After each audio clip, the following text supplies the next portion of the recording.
Le message du jour vous est présenté par notre frère Marc. Salut, chers bien-aimés de notre Père Céleste. Je suis heureux de vous compter parmi nous en ce lundi matin pour méditer ensemble sur la parole de Dieu.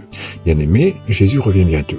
Lorsque nous voyons ce qui se passe dans le monde et que nous faisons le lien entre ces événements et ce que le Seigneur Jésus a dit dans la Bible, nos cœurs doivent s'accrocher à Maranatha. Viens Seigneur Jésus, viens. À voir Apocalypse 22, verset 17. L'Esprit et l'Épouse, l'Église, invitent le monde entier à venir à Jésus et à exprimer les joies du salut en Christ. Bien-aimés, ceci étant dit, réfléchissons à la raison de notre présence dans ce monde. Considérons le but de l'appel de Dieu dans notre vie. Chaque personne est appelée selon le dessein de Dieu. Romains chapitre 8, verset 28 à 29, écrit par Paul, décrit cette situation. Nous savons du reste que toute chose concourt bien de ceux qui aiment Dieu, de ceux qui sont appelés selon son dessein.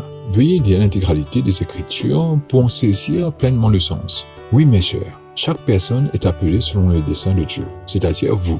Dieu vous a appelé à une destinée et à une vie qu'il a prévue pour vous. Cela ne signifie pas qu'il les contrôle.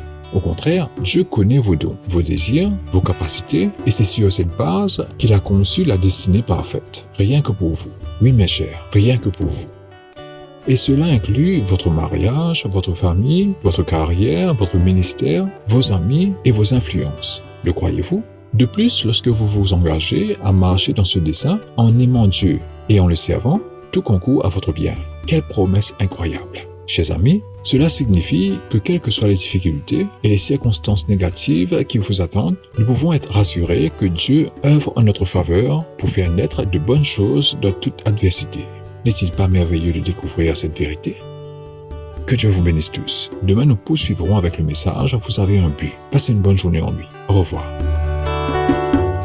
Si toi aussi tu crois que la parole de Dieu est une bénédiction, partage-la et sois une source de bénédiction pour les autres, toi aussi.